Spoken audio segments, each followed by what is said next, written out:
we have Mr. Double. And Mr. Double, Mark Double, retired from West Virginia University in 2019 after working for 41 years, mostly on the American chestnut and the chestnut blight fungus. He is the past president of the WVU, the West Virginia chapter of the American Chestnut Foundation, and he has been the newsletter editor for the chapter since 2017. He and his wife annually raise about 1,000 chestnut seedlings at the WVU greenhouse for distribution across the state. And I'm very excited to, the tree board is a recipient of 2 seedlings, and we're going to plant them in the nursery and take really good care of them, hopefully. Hopefully they'll make it. He has authored more than 60 publications and is a frequent author of articles in TACF's Chestnut magazine. Mark and his wife have a 60-tree chestnut orchard on their family farm in Fairmont, where they also have an apiary. In his spare time, Mark is an avid genealogist. So here we have him. There we go. Yes, we are very, very grateful. All right, we all comfortable? Mm-hmm. All right, this is an hour-and-a-half talk, which I have cut down to try to do this in 45 minutes.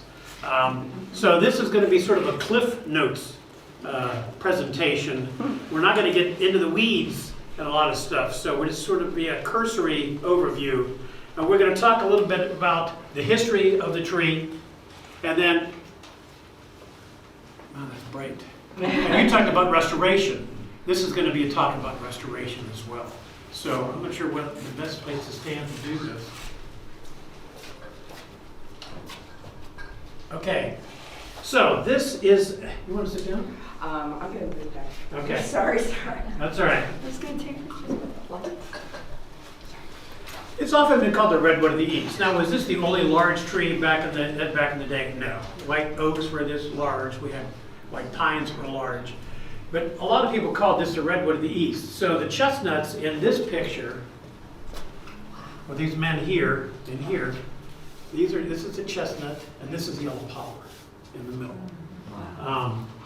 So the tree was the fastest growing tree species in the eastern United States. It outgrew yellow poplar. So the largest tree recorded was in western North Carolina. It was 17 feet in diameter. So this is from me to Nancy in terms of size. 120 feet tall. So we're not talking about small trees. These were massive, massive trees. On good sites, American chestnut could put on 1 inch of growth per year in those rings. This is a flowering chestnut with the male catkins. We're going to talk a little bit about that in a minute. This is in the Monongahela National Forest in 1923. So we lost 4 billion trees as a result of the chestnut blight fungus, which we're also going to talk a little bit about. It was used a lot. So in 1908, we had more than 10 million cross ties cut for steam and electric railroads. So this was a tree that was extremely important in the life of the early United States. The range of this tree was in the eastern part of the U.S. It went from southern Maine down into mostly northern Georgia, and it did not go any further west pretty much than Detroit up here in Michigan. That was the native range. What's a native range? Where things aren't planted, where nature has moved things on their own. We covered about 200 million acres. Here's the biggest question you get when you work with chestnut. I've got the last American chestnut in West Virginia. Thank God for cell phones. Because before cell phones, my wife and I would get in the car, we would drive 2.5 hours, climb up some guy's backyard. He's got a Chinese chestnut tree. So now with the advent of cell phones, you can take a picture of your tree. You can take a picture of your leaves close up and your twigs. And I can pretty much tell you on your phone if you've got an American or a Chinese chestnut. So let's talk a little, I'm going to spend more time on this than anything. American chestnut tree leaves are much longer than Chinese. Well, if you don't have a tree to compare it to, how are you going to know?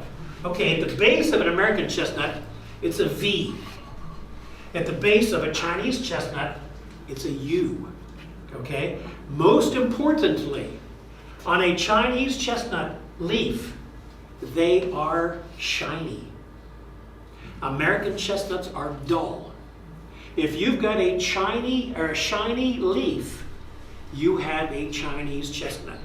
Let's talk about twigs. American chestnut twigs are reddish with pointed buds and no hairs. Chinese chestnut twigs are tan, brown, let's call them tan, mostly rounded buds, and they are hairy. The undersurface of a Chinese chestnut is hairy.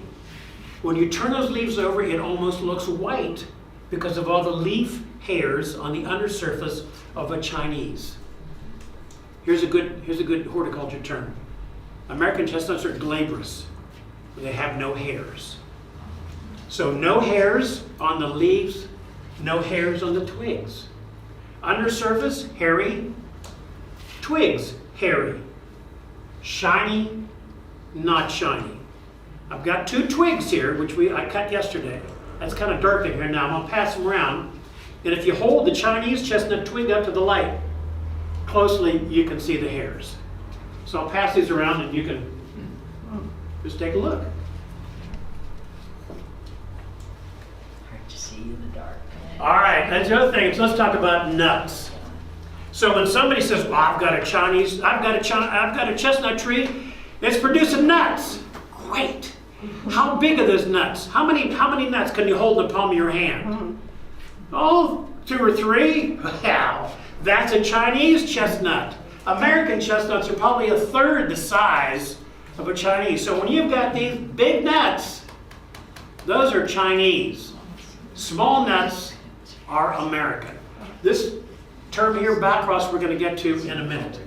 There are 3 nuts in a prickly burr that are produced, well, generally the end of September or thereabouts.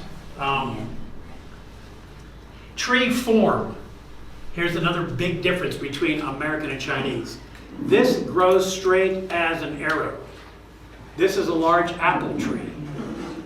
Now, can Chinese chestnuts grow to be taller than this? Absolutely. But in general, we're talking about form of a straight tree that may be, if this is in the forest, it may be 40 feet before you find the first branch, as opposed to the form of a Chinese chestnut tree. Catkins, the male flowers on a chestnut, are produced mostly in what used to be the end of June. Now it's more like the middle of June since things are getting warmer. Female flowers, 3 nuts to a burr. These are really, really, really prickly on the outside. When you open these up and take the nuts out, it's velvety on the inside. It's really velvety.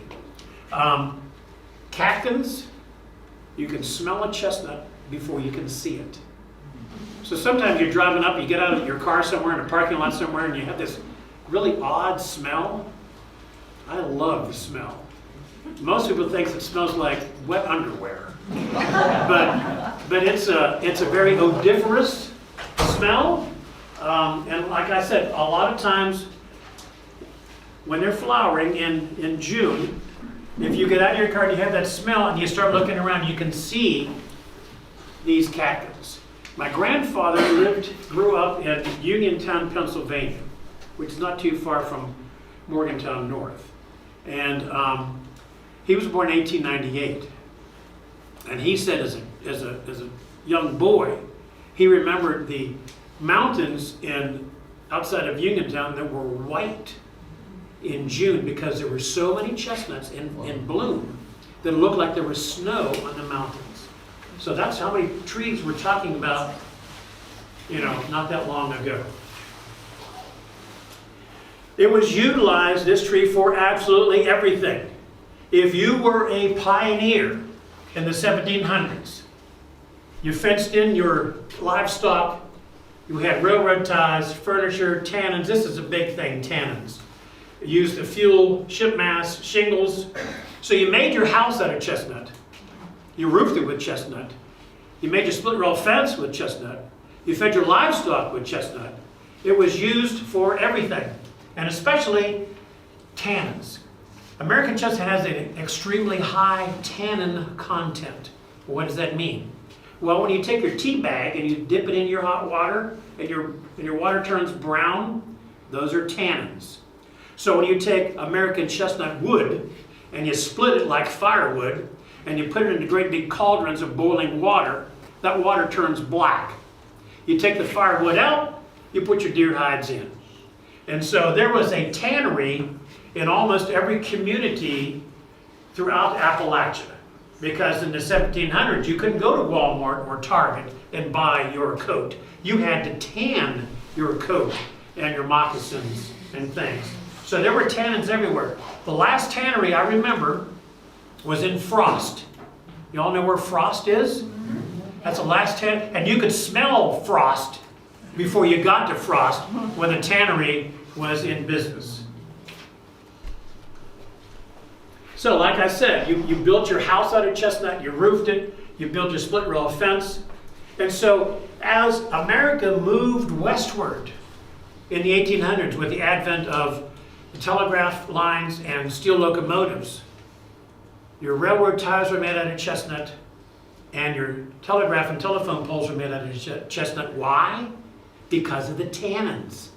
The tannin content is so high, you could put those railroad ties in or telegraph poles, they would not rot because they were resistant to decay and fungi, because the tannin content of that wood is so high.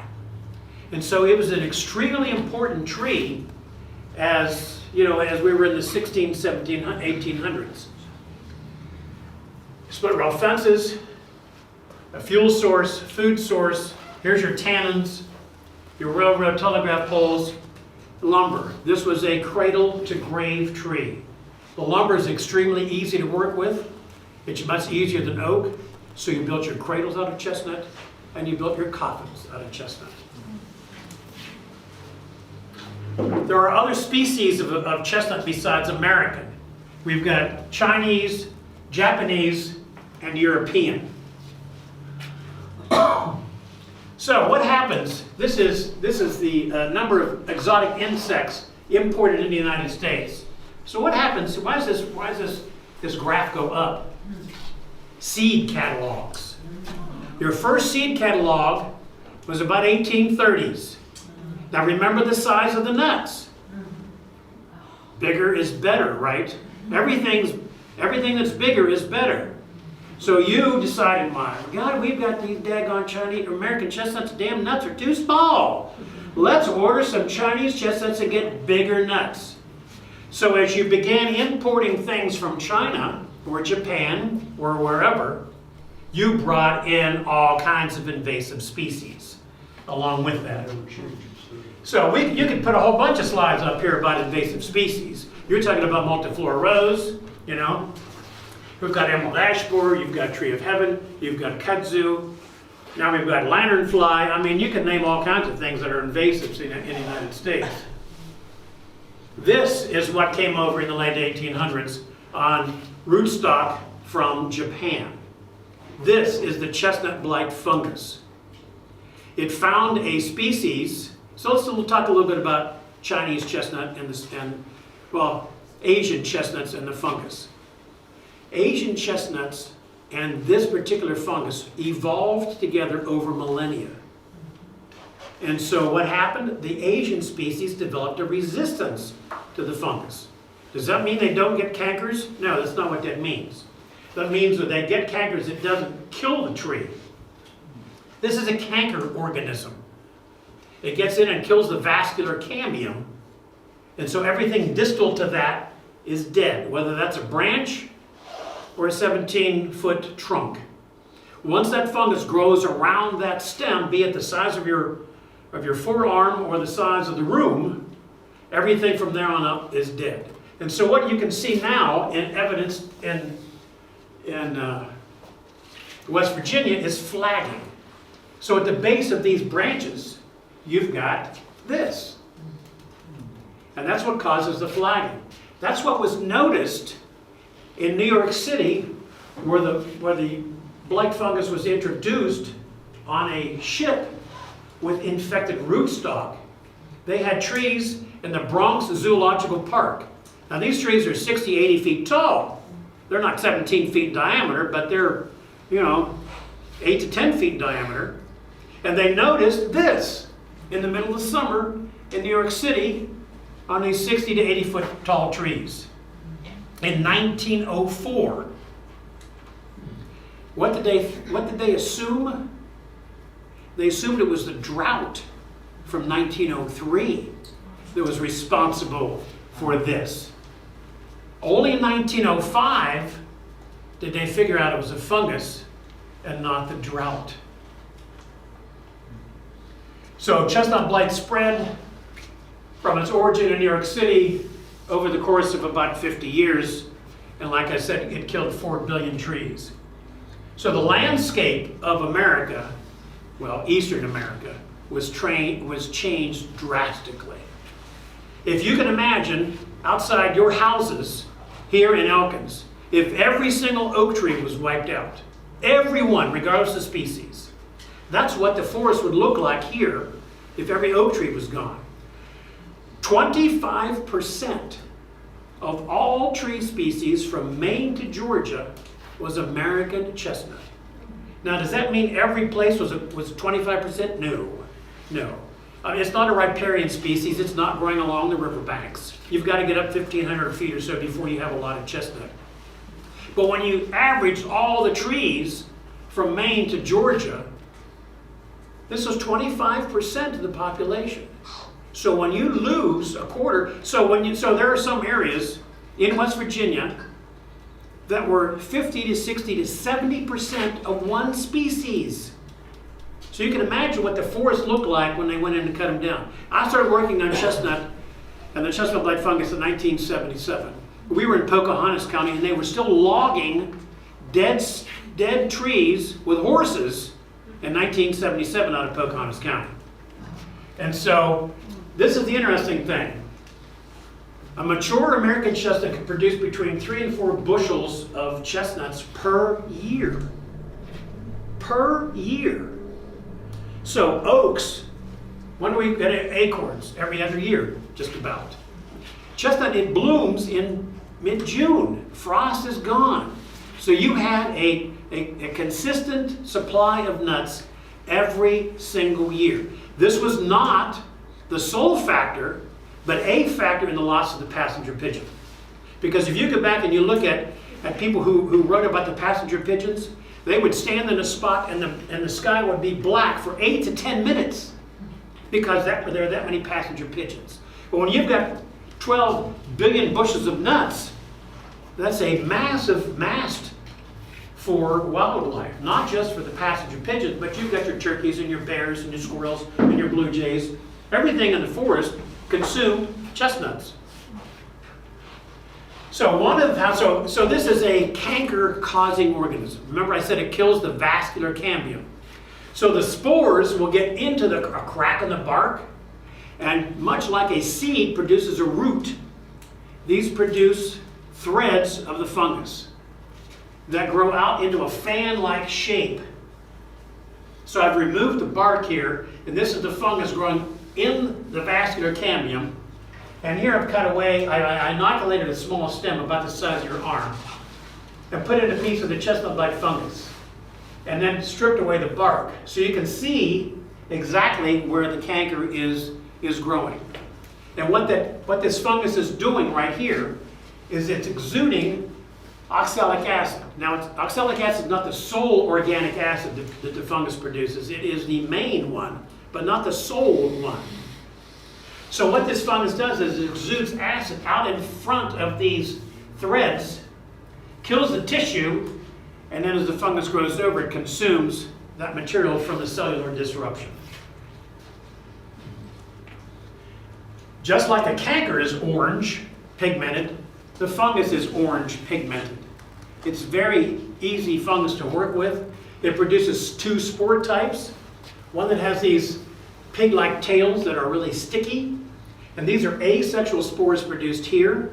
There are sexual spores produced in these fruiting bodies. And so these little bumps that you see on a canker have these little black necks. These necks are what's protruding out here. And you have sacs of sexual spores that are produced inside these little bodies. And these things sort of pump. And these structures, this is called an ascus, get popped up out of the top of these, picked up in the air. And so these are sort of long distance spread spores. So you have two spore types, sexual and asexual.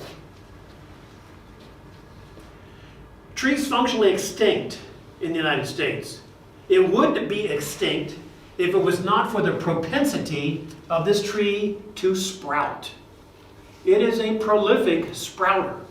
So you've got, and you'll find this all across Appalachia. You've got a dead stem here.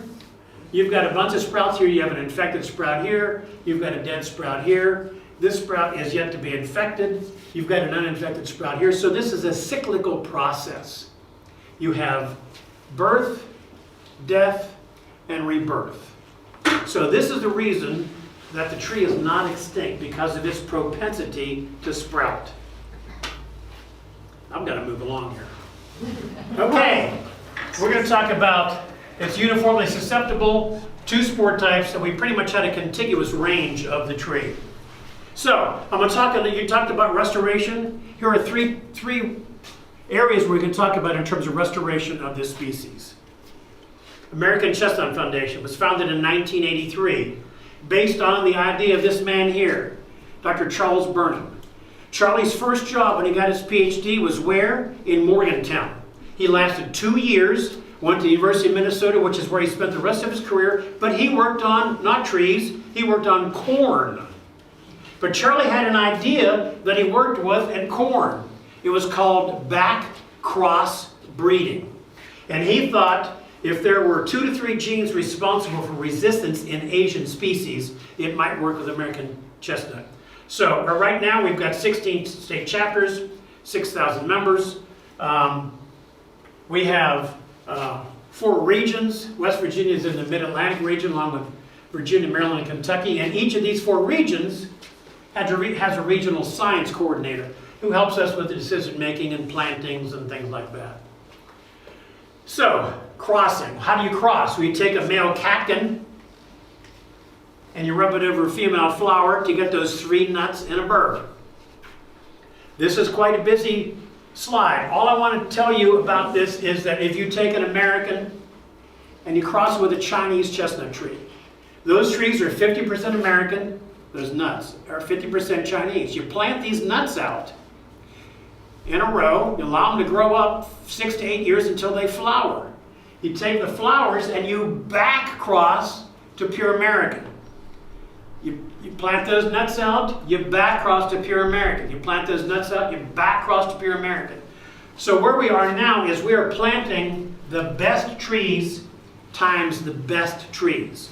Like I said, we've been planting this since 1983. About 130,000 trees have been planted at the research farm of the American Chestnut Foundation, which is in Meadowview, Virginia, in the little tail of Virginia, which is right above Tennessee, which is where all this research mostly has taken place. So once you pollinate something, now you know the mother and you know the father. But you've got to strip away all the other male catkins, and you've got to bag that female flower so it doesn't have any more pollen chances of getting in, so you know both the parents. So that requires bagging of trees. Like I said, we planted about 130,000 trees down there in Meadowview, Virginia. So how are we going to test whether we are successful or not? We take a little piece of the chestnut-like fungus, that orange fungus growing in that petri dish. You punch out a bunch of holes, you stick a needle in there, you punch a hole out of the tree, and you put that piece of fungus in there, put a piece of tape over it to keep it from falling out. And you get a reaction that looks like this. This is susceptible. This is a good American chestnut. It's highly susceptible. Since that fungus eats away at the vascular cambium, a lot of times you'll see a sunken area where the bark is just sunken in because there's nothing to hold it up because it's been eaten away by the fungus. You see all these little dots? That's where those spores are being produced, and each one of these little dots. You don't see that much over here because this is resistant. So this is a product of breeding, American and Chinese, and back crossing at each generation. So we've used the multi-layered tools. The goal originally was to produce trees that were 94% American and 6% Chinese. That was if there were only 2 or 3 genes responsible for resistance. That was the goal back in 1983. We have molecular techniques now that we didn't have 40 years ago. And so now, it's not 2 or 3 genes, it's 100 or more genes. So the complexity of breeding is exponentially blown away in terms of what's going on. Hybrid trees, those back cross trees, which Melissa has some of those, they're planted across the state. Not much over here. This is the Ohio River area, and like I said, you know, you're not going to grow chestnuts in every region. We do have some trees that are planted on DuPont territory or outside of Parkersburg. Those trees look like hell. But anyway, sorry about my French. This is the agronomy farm in Morgantown. We've got 6 blocks of trees. These were planted in 2006, some of which are about 40 feet tall. They're looking pretty good. We planted Americans, Chinese, backcross, and Europeans. The deadness here is an American here in the front. Biological control. This is what I worked on for 40 years. It can be complex. We're trying to make it simple as possible. So we have susceptible Americans. European chestnuts are also susceptible. Asian chestnuts are resistant. So first blight was found in the United States in 2004. They didn't realize chestnut blight in Europe until 1938 in Genoa, Italy, when they first saw chestnut blight. It is now spread over all of Europe. Interesting fact, now remember, European chestnut's susceptible. It should look like this when they have cankers on his European chestnut trees. This man in the 1950s, Baraghi, he's walking through some of the chestnut orchards that were abandoned in Switzerland because they were all dead. He sees this. These trees are alive. They have really odd-looking bark. It doesn't look like this. You don't see that red dots on these cankers. So he thought, incorrectly, that the tree had some kind of mutation. That was wrong. What he found was the chestnut blight fungus was infected by a virus. The virus changes the pigment, right? It also affects the pathogenicity of the fungus to infect the tree and cause cankers. It reduces its sporulation, its ability to produce those spores. So this is a virus-infected fungus. If you put it into a tree, an excised stem, this is a hypervirulent inoculation. This is with the orange fungus. This is with the white fungus. See all the sporulation is beginning to develop here? You see one little dot here, and that's it. So they call this hypovirulent because it's less virulent than this.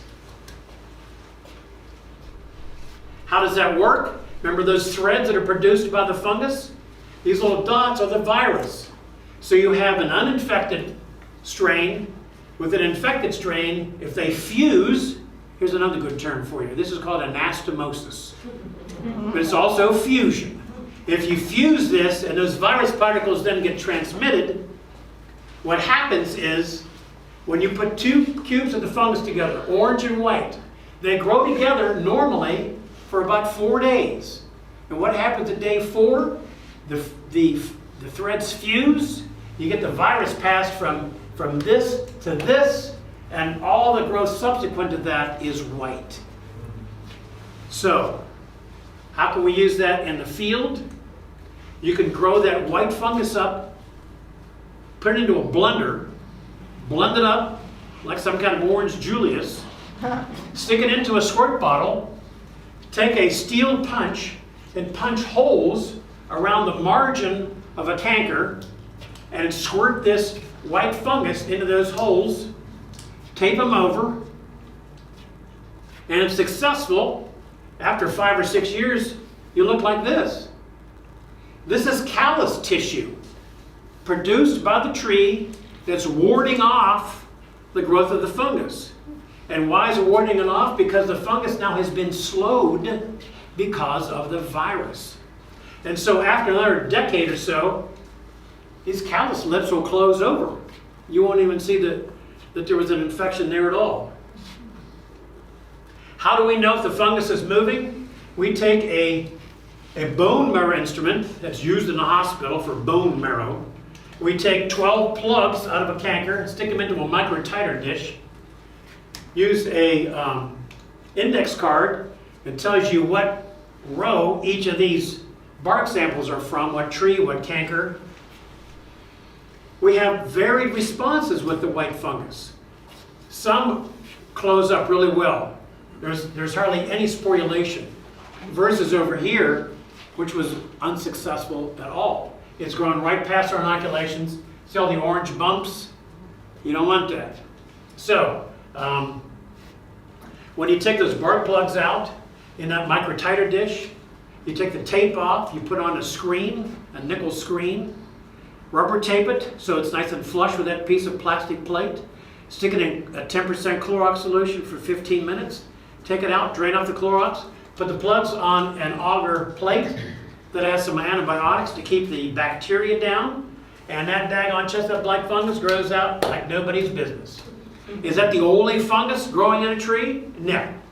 There are other fungi that are much faster growing than the chestnut blight fungus. So some of these you have to deal with. But for the most part, the chestnut blight fungus is easy to deal with in terms of getting it out of bark. But you do have mixed results in those cankers. You've got isolates that are virulent and orange. You've got some hypervirulent isolates that are nice and white. You've got some other fungi growing here and here. This is penicillium. This is epicoccum.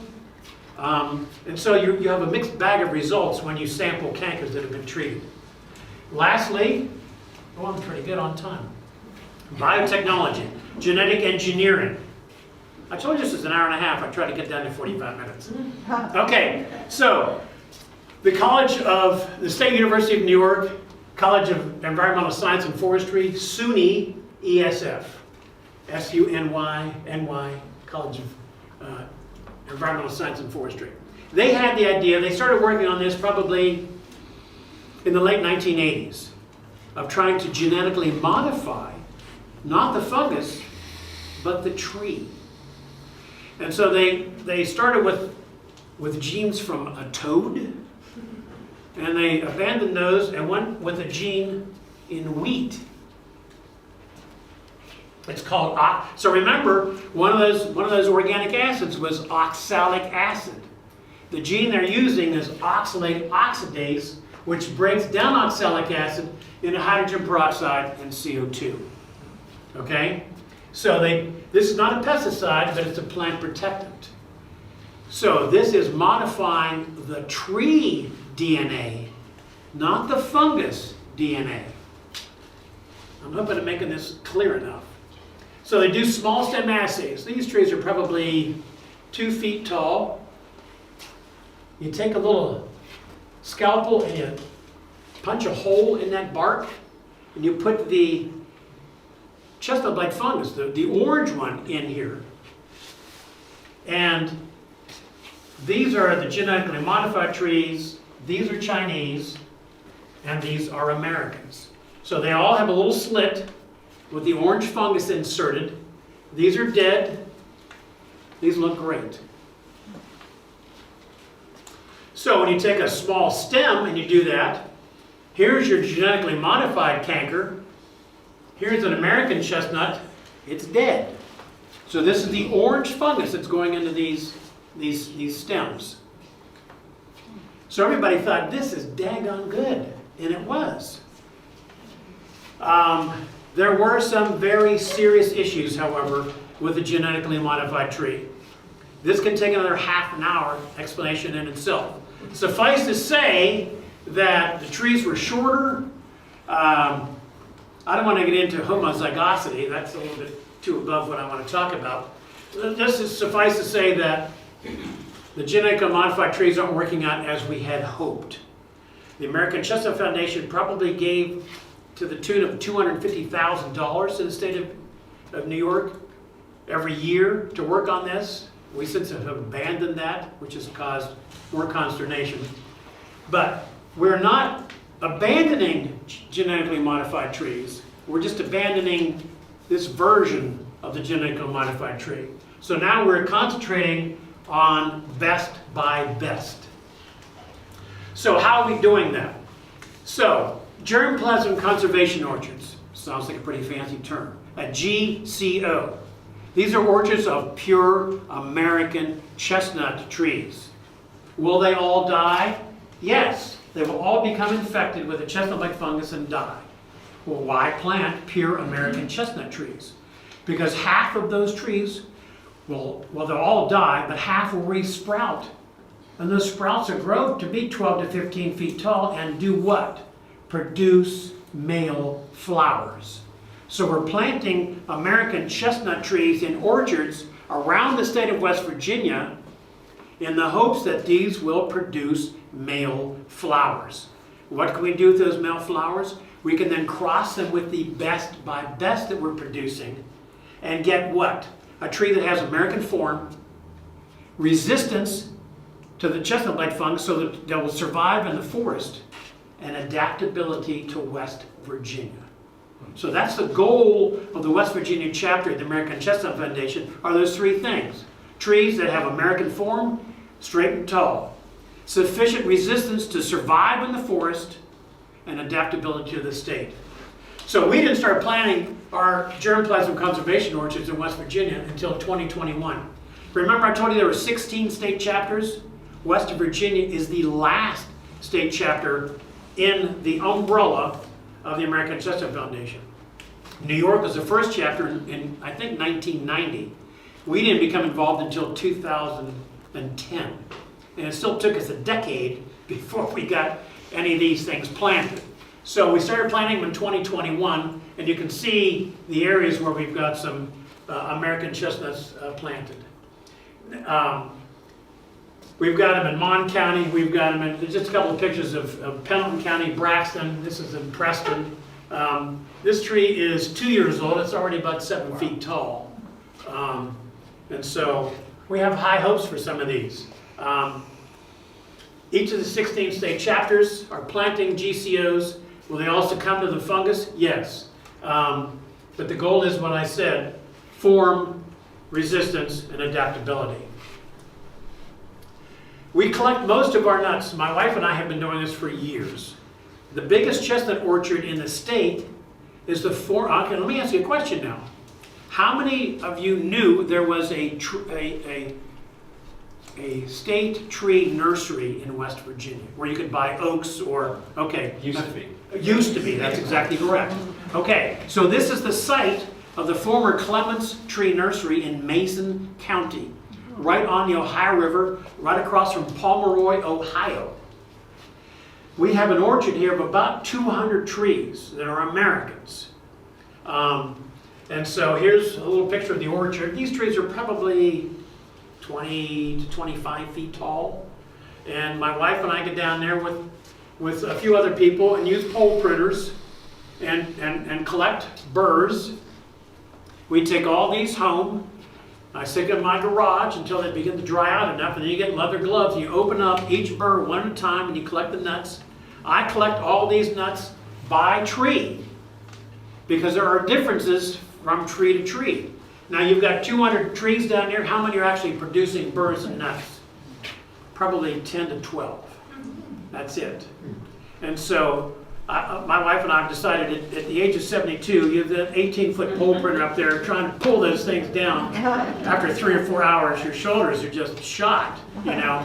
But anyway, we collect nuts from those trees at the orchard, and For a number of years, my wife and I, we grow about 1,000 seedlings at the greenhouse in Morgantown every year. This year we potted on February the 22nd. Mostly the chestnuts had already begun to form a root. So after I open up all those birds and collect all those nuts, they are soaked in a Clorox solution for 15 minutes, taken out and dried. Well, first of all the nuts that float aren't any good, so you check those right off the beginning. Only the nuts that sink, you keep. You dry them on the back of your truck on paper towels. You put them into bags with moist potting solution, and I stratify about 1,000 nuts in my refrigerator in the garage every year. And then we get a group of people together, and the greenhouse at West Virginia University has been very, very good to us. They have not charged us a dime to use 2 of the, sometimes 3 of the 13-foot tables in order to grow all these things. And the West Virginia, now not all, so we got 16 state chapters. Not all 16 state chapters supply seedlings. The ones that do sell them from anywhere from $8 to $10 per seedling. We give ours away to chapter members of the West Virginia chapter. That's our gift. It costs the West Virginia chapter about $1,000 a year to buy the pots and the potting soil, and all I ask you to do is to drive to Morgantown. I've collected the nuts, I've stratified the nuts, I've planted the nuts. The least you can do is come to Morgantown and pick them up. And so this is data we just took about last week. Every nut does not produce a shoot. About 77% of them this year have actually produced a shoot. So this is 3 weeks after potting. And so you can see there are a number of pots that don't have a shoot in them. So like I said, best by best. Now one of the really great things about West Virginia is in Meadowview, Virginia, they are testing 600 nuts to see what percentage of American and Chinese they have. And they're going to take the best of those nuts and plant them out into orchards, 100 tree orchards. And West Virginia, I think, is going to get 2 of those orchards. One in Parsons and one at Burnsville Lake in Braxton County. So that's going to be a big feather in our cap. And so the idea is to plant these at a 10-foot by 10-foot spacing, 100 trees, and then in 3 to 4 years we'll go back and take a little piece of bark out, insert a piece of the chestnut blight fungus, and then assess them for how big or how small those cankers are after 6 to 8 weeks. So the best by best is also called recurrent genomic selection.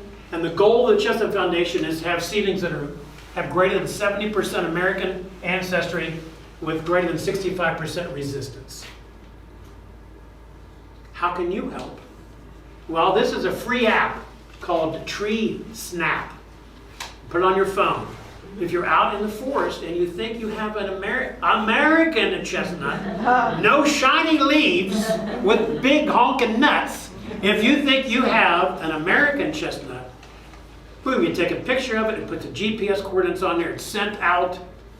And what we're looking for are trees that are flowering and producing nuts that we can use in our GCOs that we can plant around the state. With that, I'll take any questions. You can turn the lights back on. And look at that, 47 minutes. Hey.